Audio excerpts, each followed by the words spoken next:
ఓం సాయిరామ్. సమర్థ సద్గురు సాయినాథ్ మహారాజ్కి జై. సాయి భక్తులందరికీ నమస్కారం అండి. సాయిబాబా దయ వల్ల ప్రతి ఒక్కళ్ళు సంతోషంగా ఆనందంగా ఉండాలని మనస్ఫూర్తిగా కోరుకుంటూ వీడియో చేస్తున్నాం. తల్లి, జీవితంలో మనిషి భగవంతుణ్ణి పూజించడము అనేది ఏ జీవికి కలగని గొప్ప వరము. కష్టమైన సంతోషమైన దైవంతో మనం పంచుకునేలా పెద్దలు ఏర్పరిచిన మంచి సన్నిహితాన్ని అలవాటు, అందులో ఎవ్వరూ భాగాన్ని కోరుకోలేని గొప్ప పుణ్యాన్ని, జ్ఞానాన్ని బోధిస్తుంది.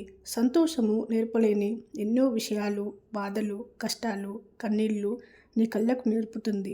గెలుపులో నేర్పు, ఓర్పు లేని ఎన్నో పాఠాలను ఓటమి నేర్పుతుంది. స్నేహం నేర్పలేని ఎన్నో జాగ్రత్తలు మోసం నేర్పుతుంది. అందుకే అంటారేమో, పడ్డవాడు ఎప్పుడు చెడ్డవాడు కాదు అని. కాలం మనకి ఎన్నో పాఠాలను, గుణపాఠాలను నేర్పుతుంది. పాండవులు అన్ని సుఖాల్లోనూ శ్రీకృష్ణుడు తోడు ఉన్నాడో లేడో కానీ వారి ప్రతి కష్టంలోని ఆ శ్రీకృష్ణ పరమాత్ముడు తోడున్నాడు.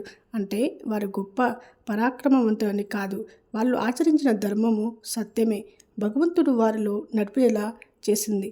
అట్టి భగవంతునికి నువ్వు ఎంత పూజించావు, ఎన్ని క్షేత్రాలు తొలిగేవనేది కాదు, కావలసింది బిడ్డ నువ్వు ఎంత నమ్మకంతో ఉన్నావన్నదే. దాన్ని బట్టి దైవం ఎప్పుడు నీతోనే ఉంటుంది. కాలము ఎటువంటి పరీక్ష పెడుతుందో తెలియదు, కానీ నీ పని చేసిన ఆటంకాలు ఎదురవుతున్నాయి. సాయి మా ఆటంకాలు తొలగించి ఆనందంగా ఉండేలా ఆస్వాదించు అని నమ్మకంతో అడుగుతున్నావు కదా. న్యాయమైన నీ కోరిక తప్పకుండా నెరవేరుతుంది. కష్టానికి తగిన ప్రతిఫలము నీకు తప్పకుండా దొరుకుతుంది. నీ కన్నీళ్లు ఎవరు గుర్తించకపోవచ్చు, నీ బాధను ఎవరు పంచుకోకపోవచ్చు, నీ కష్టము ఎవరు తీర్చుకోకపోవచ్చు, కానీ నీ తప్పులను మాత్రం గుర్తిస్తూ ఉంటారు. నీ పొరపాటును వేరే వారితో పోలుస్తూ కించపరుస్తూ ఉంటారు, కానీ కష్టానికి అస్సలు విలువనివ్వరు. అది ఈ లోకము సహజ తీరు.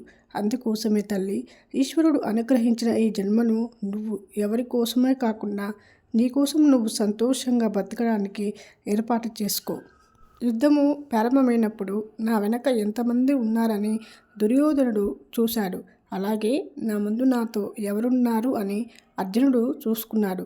అక్కడ బలాన్ని నమ్ముకున్నవాడు ఓడిపోయాడు, భగవంతుని నమ్ముకున్నవాడు గెలిచాడు.